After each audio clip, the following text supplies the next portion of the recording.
Good morning. It is the 18th of December, 2023. There have been a lot of rumors coming out of Rome the last couple of weeks about the next conclave. This is, of course, the natural consequence of Francis not exactly being in the best physical state that he could be in and being needing the help of professionals all the time to just keep up with his daily goings and comings and things that he always does. He had to cancel his trip to Dubai recently. He's had a whole host of problems. And the rumors coming out of Rome for the past few weeks have to do with the coming conclave, because there is one coming. We don't know when it's going to be. My guess will be 2024 or 2025, but he could be around for a great deal of time, much longer than anybody expects. And I don't sit here and think about this as you know, gleefully hoping that he goes sometime soon. I would caution everybody to resist any temptation to think about things in that way, to have those inclinations. Yes, I do fully acknowledge that Scripture tells us that we may rejoice in the defeat of our enemies and things, and they're meeting their just consequences for their actions. Grant that. I also would remind people that it is a tragedy if a soul is lost. And we don't know Francis's interior state. We don't know what his final moments will be like. We don't know his final destination. So I would suggest people don't take too much glee in these things. Just be wary. But there are a bunch of rumors been coming from Rome on this stuff, and we're going to go over a couple of these, and then I'm going to tell you what I think is really going on here, because the rumors are pointing to something actually just of something very important going on. So the latest version of this comes from Aldo Maria Valli's website, and he gives us this headline of an assistant for the Pope. This is going to sound familiar to people. We've got the story coming out that Francis is considering hiring a coadjutor bishop of Rome. Now, a coadjutor bishop, if you just do a Google search for Pope Francis and coadjutor bishop, you're going to find dozens of stories of him appointing these assistant bishops. In normal circumstances, it's not that big of a deal, as I've spoken about with Bishop Ray in recently, and with a video that I'll have maybe tomorrow on the subject. Sometimes it's not for good reasons that it's done, but in general, it's not out of the ordinary. A coadjutor bishop is an assistant bishop who has a right of automatic succession once the sitting bishop retires or passes away. They otherwise assist them with the governing of the diocese, maybe having some specific authority granted to them that the sitting bishop no longer has, depending on the circumstance. But it's not an unusual thing to have happen. There's a whole bunch of coadjutor bishops in North America right now, let alone throughout the rest of the church. But that's not what this story is. This is a coadjutor bishop of Rome, meaning coadjutor pope. This is not the first time we've heard this. We'll talk about that in a bit. But this story broke this weekend. In fact, this was sent to me by a patron in the patron Discord. So if you, there's conversations going there all the time. If you are thinking about being a channel member or a patron, that's one of the perks you get, is a access to the Discord. And I'm much more timely with being able to respond to messages from people there than I am in like Patreon or Subscribestar, or worse, my email. My email account for this channel has 900 emails in it right now. A lot of them junk. So please stop CCing me on messages to your priests, or stop including me on your email chains. That doesn't help. So anyway, so from Aldo Maria Valli's news site on this, quote, now someone has put forward a completely, really terrible hypothesis. We don't know on what basis. It is claimed that Pope Francis may appoint a coadjutor bishop for Rome. Be careful. He would appoint a coadjutor bishop to help him in the government of not of the Diocese of Rome, for which he has the cardinal vicar and a battalion of auxiliary bishops, but of the universal church. Another Peronist devilry. And someone even mentions the name of this possible assistant. Sorry, I can't help but laugh when I read this. Tuco Fernandez. In other words, Fernandez would become the official vice pope, as well as pope de facto. I said it's on the fringe, he said. Yes, a more serious problem than having appointed Tuco prefect of the dicastery of the doctrine of the faith. I repeat, at the moment, it is nothing more than a senseless hypothesis, but paradoxically, it is a certain logic in the events we are experiencing, and in the mind of Pope Francis. His bronchitis is proving more stubborn than usual, and when he passes, if he passes, there's not an if, he is going to it someday, we all will, there will be If he doesn't pass, there will be another affliction and another, and that will ultimately take him to meet our Lord. Bergoglio knows, like those around him, that his end is near. He knows that he is weak and tired, and he knows that the vultures and hawks are already circling over Santa Marta because they smell his passing. He also knows that in the weeks or months preceding that, the suitors to the succession will begin to position themselves, and he and his weakness will not be able to do much to push them away. This is why in recent times his circle has become increasingly narrower, and now he is surrounded only by Jesuits and Argentinians, those he believes he can trust. Let's bring the magnifying glass even closer. Cardinal Victor Fernandez was christened in the early days of the pontificate as the Pampered, the pontiff's darling, and is becoming increasingly cuddly. Bergoglio trusts him blindly, and that is why he is committed and continues to commit gross strategic errors, such as the expulsion of Bishop Strickland from his diocese and Cardinal Burke from his apartment. And last week, he added the ban on Bishop Strickland to celebrate Mass in his former diocese. Progressives are furious at having lost ground in the short term, thanks to Tuco's clumsiness. The conservatives smile smugly, and it wouldn't be strange if they put a few more banana peels in the pampered man's path to make him stumble along with Bergoglio himself. Tuco's greed for power and notoriety is infinite, so it would not be strange if it were Cardinal Fernandez who whispered the idea of an assistant to the Pope's weakened ears. End quote. So there are a couple problems with what he's saying here, actually. One, this is not the first time we heard this story. Last year, a variation of this rumor emerged from Rome. They didn't name a name. They didn't name Fernandez at the time because Fernandez wasn't in the Roman Curia. He was an archbishop in Argentina somewhere, but he was not a cardinal working in the Roman Curia at the time. But the rumor at the time turned out to be false. LifeSite News, in an article that has since been scrubbed from their website, I don't know if anybody archived it. I couldn't find one. A few YouTubers ran with the story. I had a script ready, but I chose not to because it smelled off. Like, this actually doesn't smell right to me, and I'll tell you why here in a moment, why that is. But this is something similar to something else going on. So you see Henry Cyr, and I'm pronouncing it the way I heard him say it in his own podcast episode, that there was a rumor that Francis was going to appoint laymen and laywomen to active full participation in the next papal conclave. And yes, I'm using the terms active and full participation properly here to sort of tribute to the things that Francis likes to do to us. But in his article, Pope Francis, How Much Lower Can We Sink? This one I've covered twice already. I didn't think I'd be revisiting it here. This is over, you can read this version on 1 Peter 5. All these links will be at Return to Tradition here when my news video for the day goes live. He said something similar, that we get laity participating in the conclave and not just not just discussing things, but also up to 25% of the participants at the conclave voting on this. And we're going to go over this because this is another rumor. This one's the important one because of what happened after it came out. So in case you're not familiar with this, we're going to go with how Henry Cyr said this. So, quote, "Nevertheless, when the final report emerged from the synod, we all received a surprise. It proved to be unexpectedly inconclusive. Many of us were puzzled by this for a moment, but we got the explanation from a news revelation that appeared shortly afterwards. This was the disclosure of a plan to change the rules for the papal conclaves so as to introduce the participation of lay people, including women. What this showed us was that the point of the preceding synod had not been the document to emerge from it, but the process itself. It was designed to soften up the church for a revolution in the papal election. Thus, we had bishops making declarations like, it will be impossible from now on to hold a synod without lay participation. If that was so, people would also be demanding a papal election under similar conditions, meaning group meetings and dialoguing and talking endlessly in these meetings instead of the way conclaves are usually run, which is just cardinals with their assistants behind closed doors giving speeches, and then the tallies being taken over and over again until finally you get a pope. This news story disclosed that the conversations had been in progress for months between the Pope and Cardinal Ghirlanda, who is a Jesuit, to change the conclave rules. Cardinal Ghirlanda, by the way, besides being a Jesuit, is the propounder of an extreme theological view of papal power, which makes him the ideal agent to entrench the regime of papal dictatorship. As soon as the story broke, there was a prompt denial from the Vatican, accompanied by furious efforts within the various dicasteries to find out who had been responsible for the leak. The lesson this showed was that the Vatican found it had lost control of the narrative, as they say nowadays, and had been embarrassed by a revelation which preempted its plans.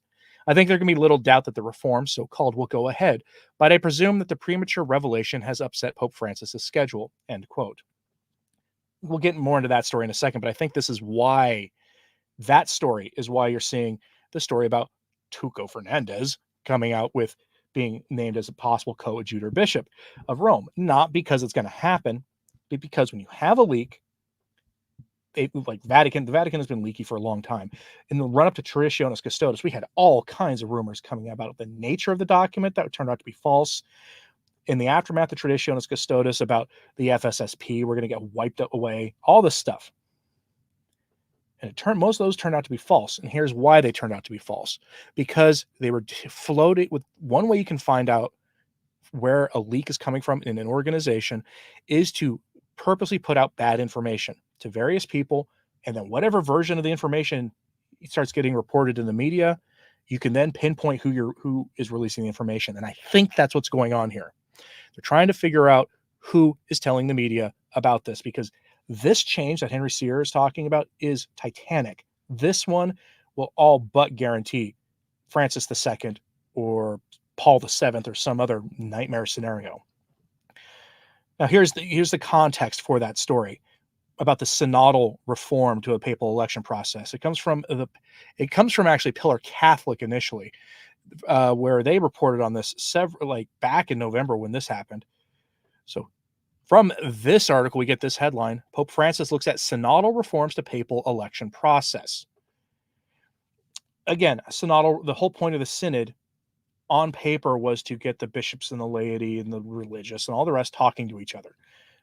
The real purpose was process.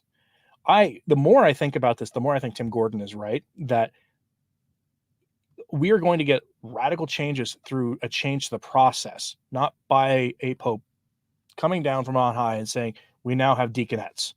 What they're going to do is use the synodal process to put laity in places where they can essentially force the change themselves, thus forcing popes to acquiesce in the future. That's probably how this is going to play out.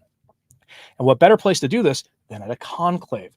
Put laity in positions where they can do this. So from the Pillar article on this, now remember, Pillar Catholic tries to go as neutral and responsible and less biased in their reporting as possible. So they leave one detail out here, and I will fix that after this quote here. So from their report, quote, Pope Francis has delegated Cardinal Gianfranco Ghirlanda to develop draft revisions to the papal election process, in light of the approach to dialogue used during the Synod on Synodality, according to sources close to the Vatican Secretariat of State.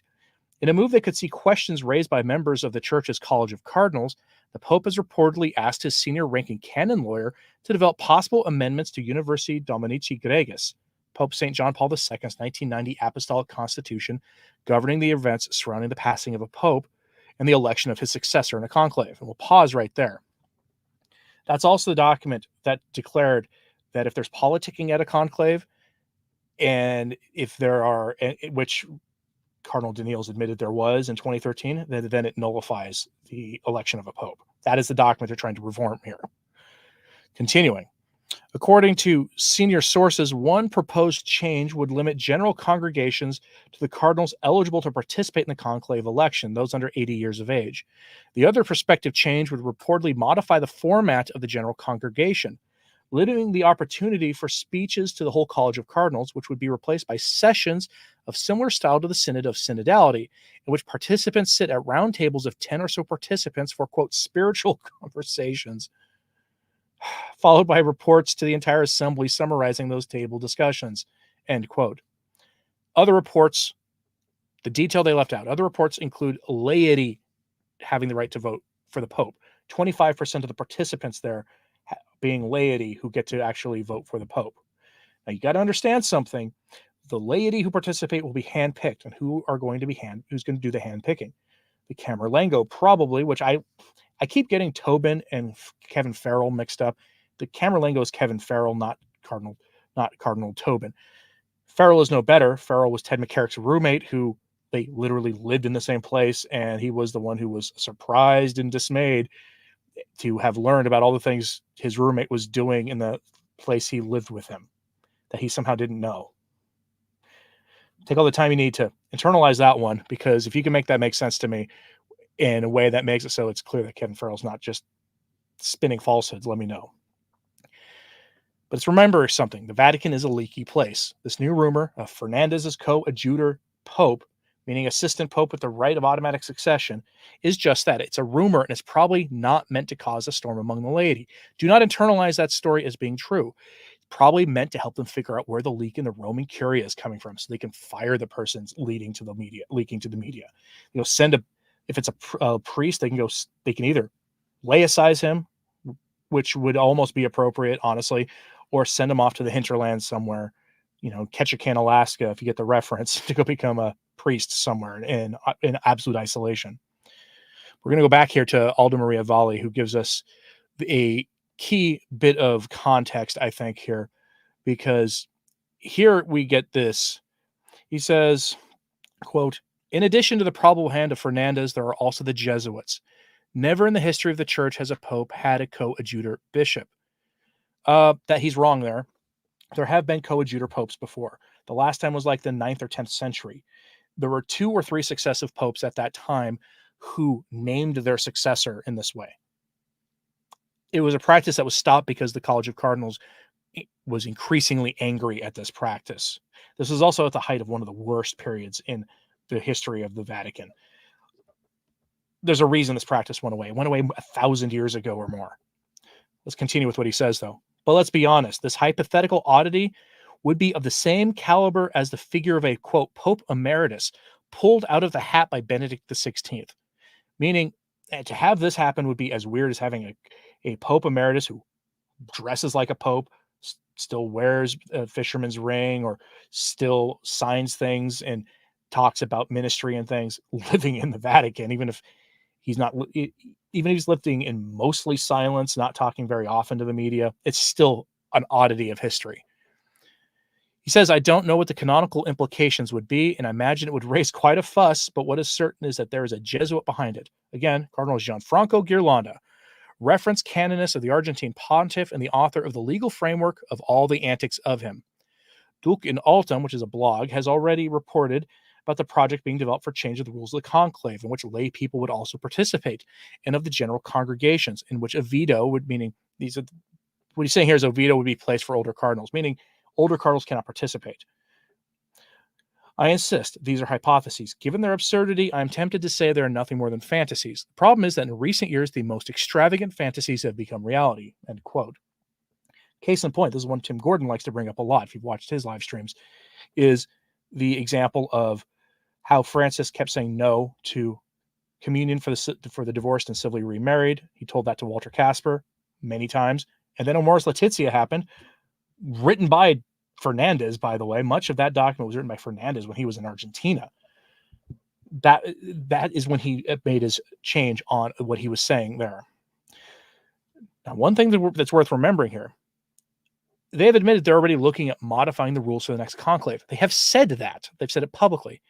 Don't be surprised. I think the biggest one that's most likely to be right here is the synodal style rumor. Laity voting at the conclave. Remember, they're talking about becoming a synodal church. Well, how do you become a synodal church? By making sure that the process of change continues. And for it to mean anything, they have to have this laity-empowered dialogue and discernment stuff all the way to the very top, to how the Roman pontiff is chosen. We should not be surprised if this happens, though, if cardinals are also who get sanctioned by Francis are barred from participating. Do not be surprised if we get a motu proprio like that. So, for instance, if we get some sort of formal declaration that because he's been sowing disunity among the church, or in the church, Cardinal Burke cannot participate in the next conclave. Don't be surprised if that happens. That would eliminate Burke and other people like him from even having a remote chance of becoming pope. And such a change could lead to other cardinals who have been critics of Francis getting canned as well. So, for instance, Cardinal Mueller, many of you want Cardinal Mueller as the Roman pontiff. Not sure why. He's too moderate for my taste, but I do like what he says when he defends the faith. But he used to be CDF. He used to be the Congregation for the Doctrine of the Faith. And then what happened? Summarily dismissed from Rome. Essentially retired early. He would probably get on that list too.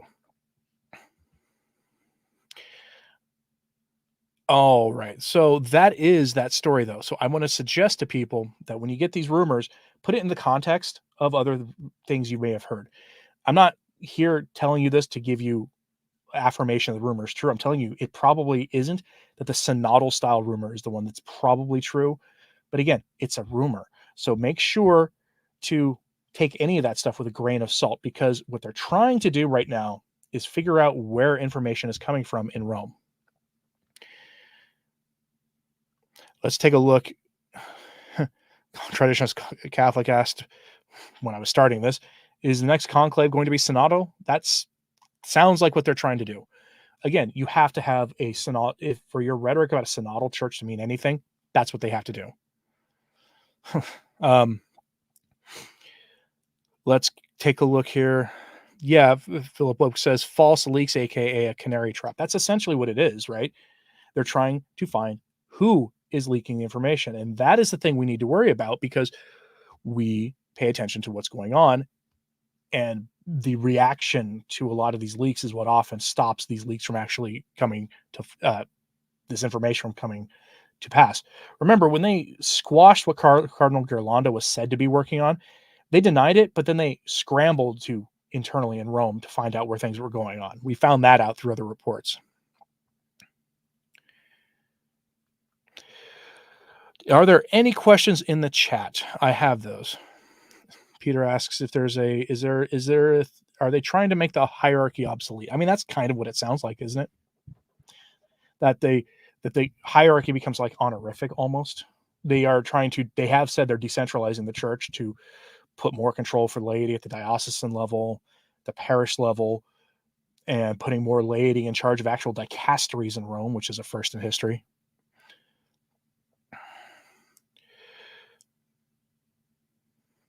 Romulus says, when Fernandez ascends to the chair of Rome, the hate of the church will go into full bloom. If that happened, I mean, let's say February 2025, a conclave happens. Fernandez is the one who walks out on the loggia. You thought it was bad now. I mean, yeah.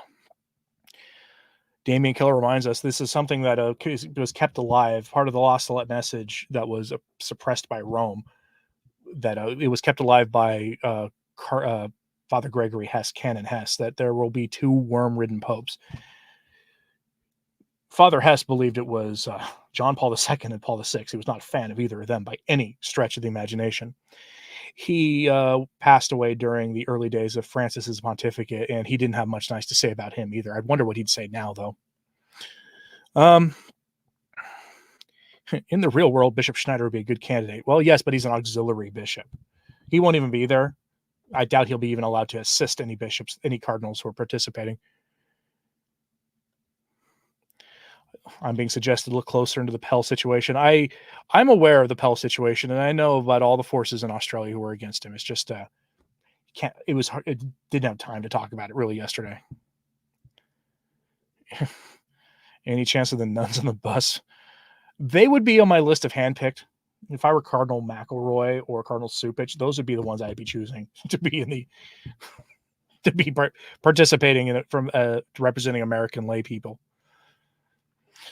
All right, folks. I wouldn't say this is speculation, because again, these rumors, I'm actually trying to quash them a little bit. Don't believe them. Know what they're doing. They're trying to go and tell us. They're telling us what they're doing because they need to control the flow of information from Rome, because right now things are not going well for them. All right, folks. If there's anything else, can a pope allow laity? Yeah. The method for choosing the Roman pontiff has changed dramatically. There was a time when it was the laity of the Archdiocese of Rome who chose the pope. They did it themselves. There have been other mechanisms for it. Remember, there had been coadjutor bishops of Rome before. It wasn't popular, but the process has changed, including the number of cardinals. In fact, there is a Middle Ages motu proprio out there that expressly prohibits the College of Cardinals from being boosted above, I think it was the number 70 cardinals. And that is, nobody listens to that thing anymore. Right. So these rules are subject to change. I don't know if I would question the legitimacy of having laity do it, because we are, at the end of the day, a hierarchical church. Jean Baptiste, if you want to send me an email with that stuff, just make sure to make the subject line very easy for me to catch, because I have 900 emails in my inbox right now and people are misusing my email. So anyway, I think we're going to wrap this up here. Please pray for everybody that I mentioned in this. If you have any, instinctive negative thoughts about, Francis or anybody else, make sure to say a prayer for some positive effect for them, final repentance or penance or whatever it is. But thanks for tuning in today, folks. And I'll post all my links so you can read these for yourselves in my show notes. I have a video going live in 20 minutes about Francis telling the theologians of the church to get radical. Fun times. So thanks for tuning in today, folks. And as always, pray for the church. I'm Anthony Stine. Ave Maria.